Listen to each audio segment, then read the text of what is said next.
Hi everybody, welcome to Friendship Shaving. Thank you for joining me.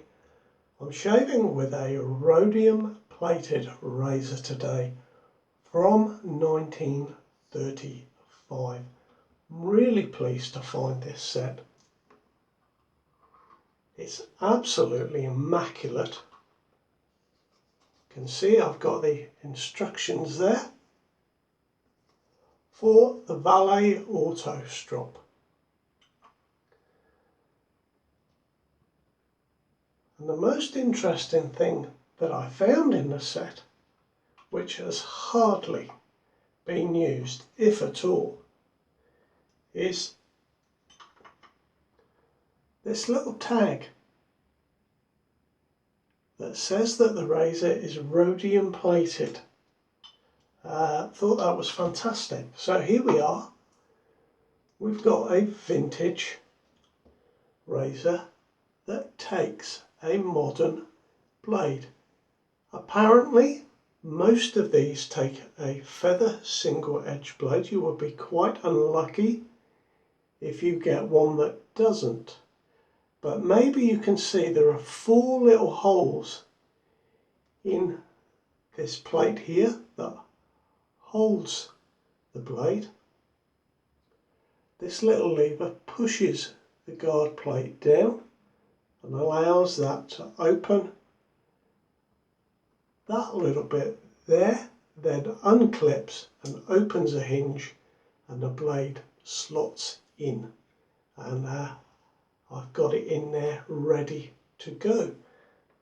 The soap I'm using today is from the Stirling Soap Company and it is D503, and I've got that lathered up on this lovely purple Yachi brush. Just going to put my case out of the way so it doesn't get wet or anything like that. I want to keep it in as nice condition as possible. I'll tell you more about the razor as we go along, but let's get a drop of water back on the face and I can tell you about the soap first. Now this is a very nice scented soap from Stirling. It is a cologne scented soap, so it opens up with citrus and lavender. It has a floral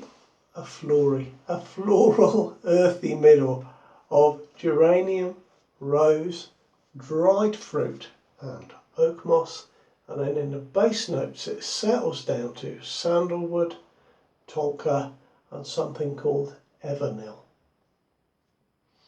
Now Evernil has a little bit of a scent like oak moss, and apparently it helps to fix other scents. But certainly what I'm getting is a very nice cologne, quite manly,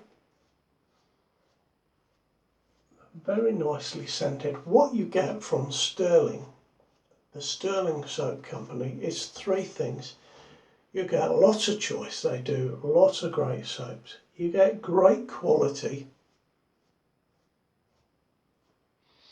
and you get a really good price, because I saw this soap just today and at 5.8 ounces and it was just over $14 US.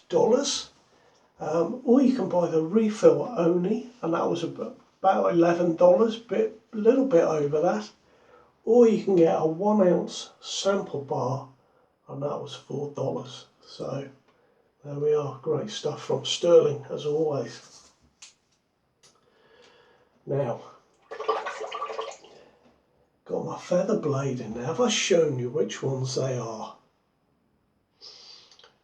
It takes those single-edged feather blades. Now I found out that these are the FHS 10s, they are the stainless steel blades, but you can also get the FAS 10s, which are a carbon steel blade, so a softer steel. And I'm going to shave with an immaculate 1935 razor. Look at the design on this. And of course it is designed so that I can strop the blade and keep it in really nice condition. Now, the strop has never been used. I haven't taken it out. I don't want to get it wet or anything like that, and I haven't used it yet.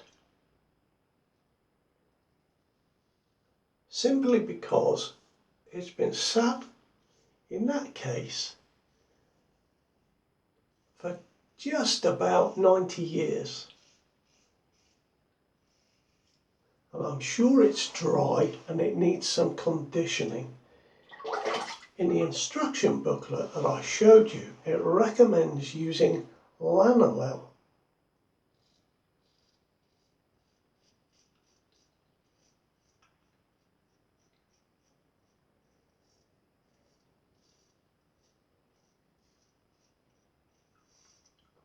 Which is the oil from sheep's wool. I don't know where I can buy that. So I may have to look online, but looking for something else that will condition that strop, because what I don't want to do is use it and have it break on me. That would be awful and it would ruin the set.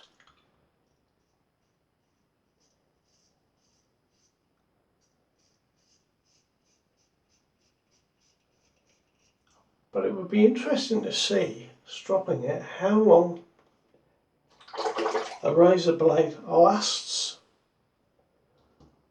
with this razor. The angle is about there, you know, flat on your face, and then drop the handle a little bit. And let me tell you guys, it's an amazing shave. The blade, of course, is a good quality blade, but this is a mild, comfortable shave with a little bit of blade feel, but not very much at all.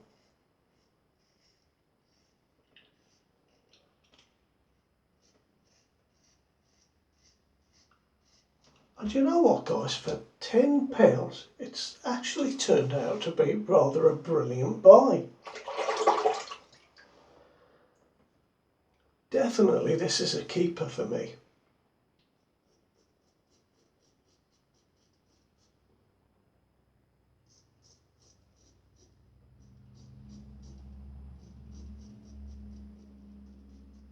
Some of these old razors will take a blade, a modern blade, but it takes a bit of faffing around and you have to cut bits off, and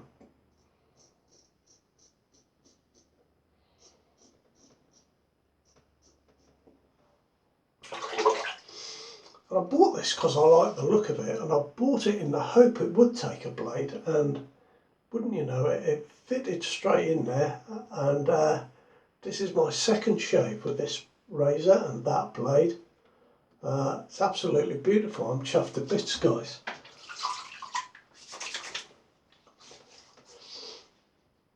I think it's just incredible that we can shave with these razors that are so old that remain in such good condition.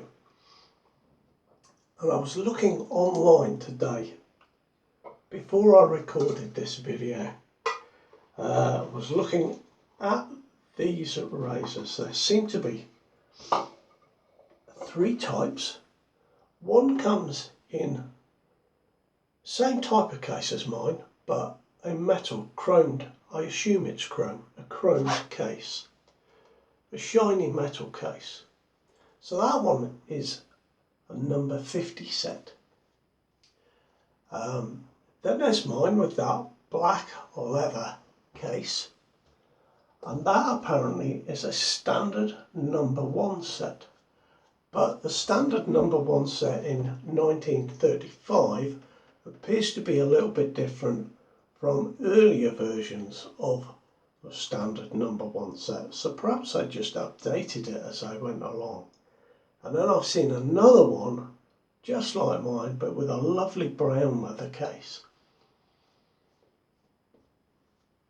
All of them in immaculate condition, and the prices were £8, £14 and £15, I think they were, respectively. So it just goes to show you, if you're looking to try something different, you can pick something up rhodium plated. Can't believe it. Absolutely chuffed. So I'm going to do my usual 3 passes today.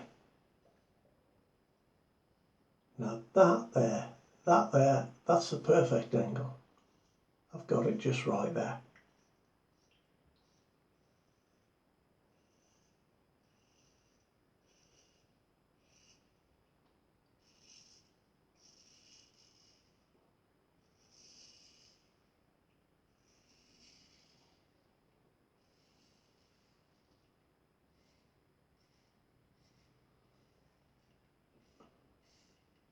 Oh yeah, that was really good.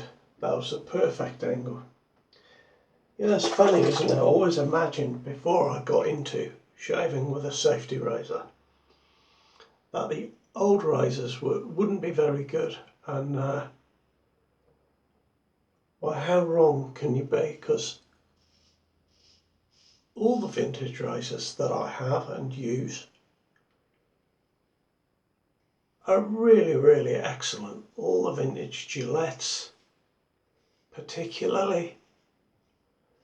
And of course this razor, made by the Auto Strop Company,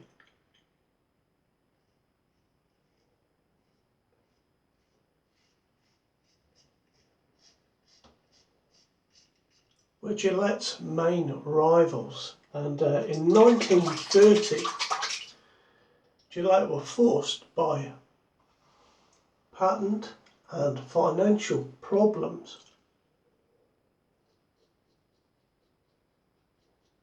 to merge with Auto Strop.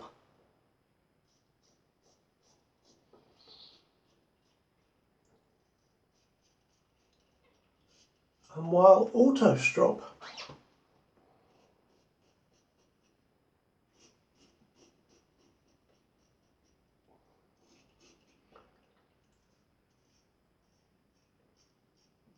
became a subsidiary of Gillette, Henry Geisman, the gentleman that owned Auto Strop, took over control of both companies.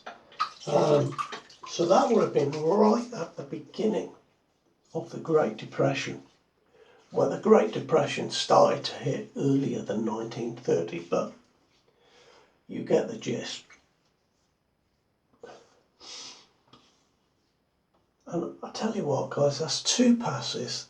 This is a great shaving razor.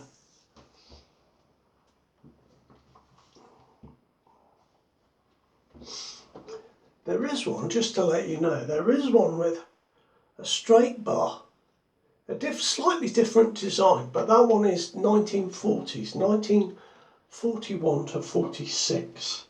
As I've been trying to look into these a little bit more. Now I'm using today my brown bowl, which was gifted to me by Mark Davis, along with loads of other things, so it's great to be able to use this on the channel and hold it up to the camera and not have the white ruin the shot. So thank you, Mark, this is absolutely fantastic.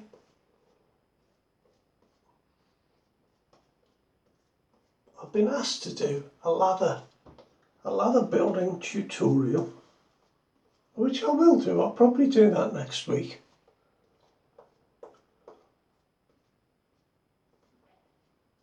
If you look in the playlists, I think they're in the 10-minute tips. There is some there, but I'll just refresh and do another one. I don't do anything complicated, guys. But I'm tending to leave my lather a little bit thicker these days,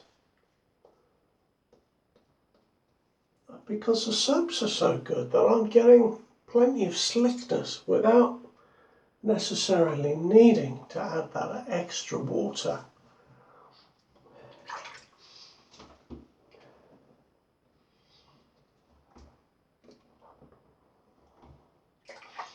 Now we'll go against the grain.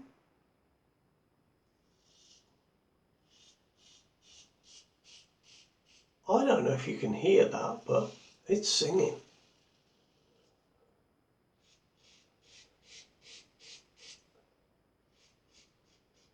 If I just, because I'm upside down, if I tilt the handle back outwards,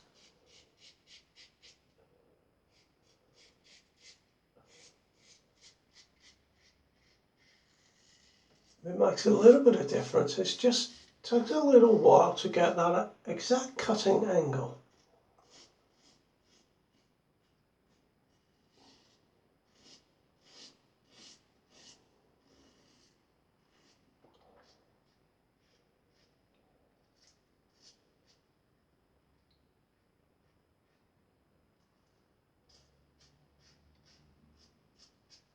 And you can see, guys, I'm going against the grain on my face, no problem.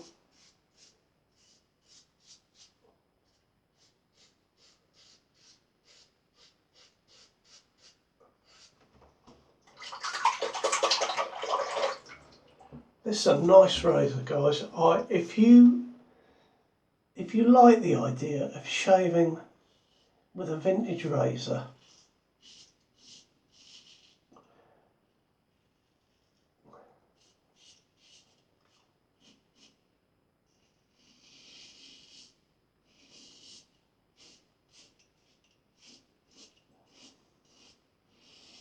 but using a modern blade, which, let's face it, the blades are much better than they used to be back in the day, you know, back in 1935 or whatever.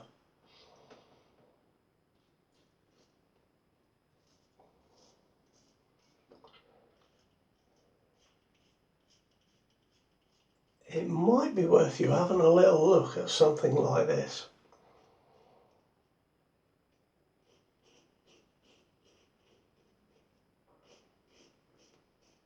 Because I'm just delighted with it.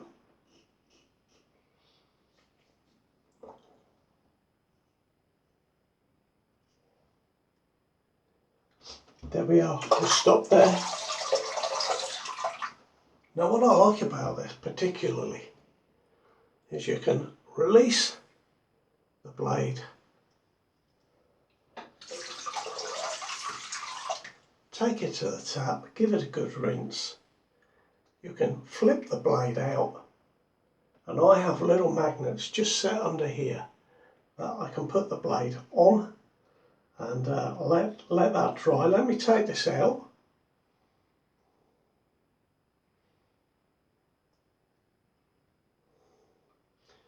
There we are. So there's a little bit of soap on the blade, so I can just rinse that off. I'll pop it on the magnet there, and I'll just clean this. And I'll just show you. Now, the original Valet blades had, like this feather blade, they had a Valet cut out of the centre of the blade. And the way that was cut out corresponded with the little bumps that you can see here. Now, some of these razors had 2 little notches. This one has 4. All I know is that this one fits the new razor. Sorry, this one fits the new razor blade. You know what I mean. Anyway, there we go. And that just locks it in.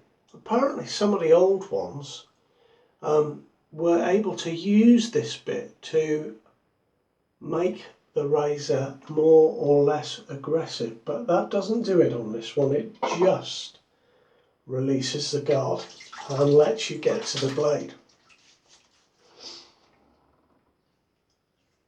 Now, I've had a very nice shave.